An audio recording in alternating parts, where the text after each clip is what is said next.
Shri Jaleel IDTR-നോടും KSRTCയുടെ regional വർക്ക്ഷോപ്പിനോടും ഇപ്പോൾ തുടങ്ങുന്ന ഈ സ്ഥാപനം അദ്ദേഹത്തിന്റെ മണ്ഡലത്തിൽ തന്നെയാണ് തുടങ്ങുന്നത്. ഇതിനോടെല്ലാം തൊഴിലവസരങ്ങൾ സൃഷ്ടിക്കുന്ന ഒരു സ്ഥാപനമാണ്. ഇതിനോടെല്ലാം അദ്ദേഹം കാണിക്കുന്ന സ്നേഹ സമീപനങ്ങൾക്ക് അദ്ദേഹത്തോട് ഞാൻ നന്ദി പറയുകയാണ്. ഒരുപാട് ആശയങ്ങളുള്ള ആളാണ് ജലീൽ, എനിക്കറിയാം. അദ്ദേഹം മന്ത്രിയായി, ഞാൻ വനമന്ത്രിയായി കഴിയുമ്പോൾ അദ്ദേഹം എന്നോടൊരു ആശയം പറഞ്ഞു. ഞാൻ ഇപ്പോഴും ഓർക്കുന്ന ഒരു ആശയമാണ്. അദ്ദേഹം പറഞ്ഞു, എല്ലാ ആൽമരങ്ങളും സംരക്ഷിക്കണം. ആൽമരങ്ങൾ സംരക്ഷിക്കുന്നവർക്ക് വകുപ്പിൽ നിന്ന് ഒരു 10,000 രൂപ വെച്ച് കൊടുക്കണം. ഒരു സത്യമാണ്, നല്ലൊരു കാര്യമാണ് അദ്ദേഹം പറഞ്ഞു. കാരണം ആൽമരങ്ങളാണ് ഓസോൺ പാളിയിൽ വിള്ളൽ വീഴുകയും ഓസോൺ ഉൽപ്പാദിപ്പിക്കാൻ കഴിയുന്ന ആൽമരം പോലുള്ള ചെടികൾ നശിക്കുകയാണ്. ആൽമരങ്ങൾക്കെല്ലാം തറകെട്ടി ആൽമരങ്ങളെല്ലാം സംരക്ഷിച്ച് ഈ ഒരു വലിയൊരു പ്രകൃതിക്ക് അനുകൂലമായ ഒരു സാഹചര്യം സൃഷ്ടിക്കണം. അതിന് മന്ത്രി ഒരു പദ്ധതി തയ്യാറാക്കൂ. ഞാൻ എന്റെ MLA ഫണ്ടിൽ തരാവുന്നത്രയും പൈസ തരാവുന്ന അദ്ദേഹം എന്റെ മണ്ഡലത്തിലെ എല്ലാ ആലും ഒന്ന് സംരക്ഷിച്ചെന്നായിരുന്നു. അത്രത്തോളം അദ്ദേഹത്തിന്റെ ദീർഘവീക്ഷണത്തെ ഞാൻ അഭിനന്ദിക്കുകയാണ്. കാരണം ഓസോൺ പാളിയിൽ വിള്ളൽ വീണു എന്ന് പറഞ്ഞ് കരയുന്നതല്ലാതെ അതിനൊരു പരിഹാരം കാണാൻ ആരും ശ്രമിക്കുന്നില്ല. ഓസോൺ ഉൽപ്പാദിപ്പിക്കുന്ന ഒരു ചെടി എന്ന നിലയിൽ ആൽമരങ്ങളെ പ്രോത്സാഹിപ്പിക്കണം, അതിനെ നന്നായി വളരണം, അതിനെ സംരക്ഷിക്കപ്പെടണം എന്ന് അദ്ദേഹം, കൂടുതൽ ആൽമരങ്ങൾ വെച്ചുപിടിപ്പിക്കണം എന്ന് അദ്ദേഹം നിയമസഭയിൽ വെച്ച് എന്നോട് പറയാം. ഞാൻ അതിനുവേണ്ടിയുള്ള പദ്ധതിയൊക്കെ ആവിഷ്കരിച്ച് അതിന്റെ കൂട്ടത്തിൽ ഞാൻ ഈ കാവുകൾ സംരക്ഷിക്കുക, അതിനുവേണ്ടി കാവിലുള്ള ആൽമരങ്ങളെല്ലാം സംരക്ഷിക്കണം എന്ന് അദ്ദേഹം പറഞ്ഞു. കണ്ടൽ കാടുകൾക്ക് വേണ്ടി അദ്ദേഹം പറഞ്ഞു, കണ്ടൽ കാടുകൾ സംരക്ഷിക്കണം, ഈ ഓസോൺ ഉൽപ്പാദിപ്പിക്കുന്നതുകൊണ്ടാണ്. അദ്ദേഹം ഈ ആശയമെല്ലാം പറഞ്ഞു. പക്ഷെ ഞാൻ അതിനിടയ്ക്ക് നെല്ലിയാമ്പാതിയിൽ ഇച്ചിരി സ്ഥലം പിടിച്ചെടുക്കാൻ പോയി. അങ്ങനെ എന്റെ കാറ്റ് പോയി, ഞാൻ വെളിയിൽ പോകേണ്ടി വന്നു. അതുകൊണ്ടാ ഇപ്പൊ മുഖ്യമന്ത്രി പറയുന്നത് മോനെ തിരിച്ചു വരണ്ട എന്ന് പറയുന്നില്ലേ.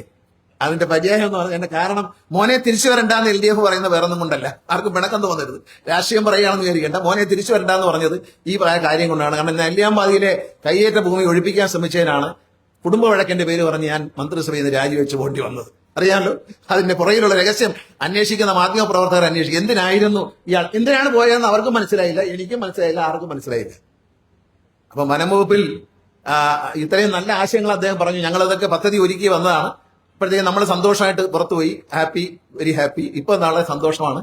എന്നെ സഹായിക്കുന്ന ഒരു മന്ത്രി എന്ന നിലയിൽ എനിക്ക് എല്ലാ പിന്തുണയും തരുന്ന ഒരു KSRTC എന്ന ഈ മഹത്തായ സ്ഥാപനത്തെ നാശത്തിൽ നിന്ന് കരകയറ്റാൻ എപ്പോഴും എന്താവശ്യം പറഞ്ഞാലും കൂടെ നിന്ന് സഹായിക്കുന്ന ബഹുമാനപ്പെട്ട മുഖ്യമന്ത്രി ശ്രീ പിണറായി വിജയൻ, അദ്ദേഹത്തിന്റെ കരുത്തുറ്റ നേതൃത്വം തന്നെയാണ് KSRTCയെ ഈ ഉയരങ്ങളിലേക്ക് കൊണ്ടുപോയത്. ഞാൻ അതിന്റെ ഒരു സഹായി മാത്രമാണ്. അദ്ദേഹത്തിന്റെ ഞാൻ ഏത് നിർദ്ദേശം മുന്നോട്ട് വെച്ചാലും അത് അദ്ദേഹം മനസ്സിലാക്കിയിട്ട് നിങ്ങൾ അതുമായി മുന്നോട്ട് പോകുമെന്ന് ഇറങ്ങി പ്രോത്സാഹിപ്പിച്ചതിന്റെ ഫലമാണ്. കോടിക്കണക്കിന് രൂപ KSRTCക്ക് വേണ്ടി എഴുതി തള്ളി, 650 കോടി രൂപ KSRTCക്ക് വേണ്ടി എഴുതി തള്ളിയുണ്ട് അദ്ദേഹം. 368 കോടി രൂപ അദ്ദേഹം KSRTCക്ക് തന്നിട്ടുണ്ട് സംസ്ഥാന ഖജനാവിൽ. ഏത് മാസം ശമ്പളം തരാമെന്ന പൈസ അല്ല, അത് കൂടാതെ അദ്ദേഹം നേരിട്ട് ഇടപെട്ടിട്ട് ധനകാര്യമന്ത്രിയെയും ഉദ്യോഗസ്ഥരെയും വിളിച്ചു പറഞ്ഞ് തന്നിട്ടുണ്ട്. അത്രത്തോളം അദ്ദേഹം കാണിച്ച താല്പര്യമാണ് KSRTCയെ ഇന്ന് ഉയരങ്ങളിലേക്ക് കൊണ്ടുവന്നത്. അതുകൊണ്ടാണ് അദ്ദേഹം പറയുന്നത്, ഞാൻ എന്റെ അനുഭവം വെച്ച് പറഞ്ഞതാണ്, ഈ കണ്ടൽക്കാടുകളും ആൽമരവും ഒക്കെ സംരക്ഷിക്കണമെന്നുള്ള ജലീലിന്റെ ആഗ്രഹം തൊലച്ചു കളഞ്ഞതാണ്. അതുകൊണ്ടാണ് മോനെ തിരിച്ചു വരണ്ട എന്ന് പറയുന്നത്.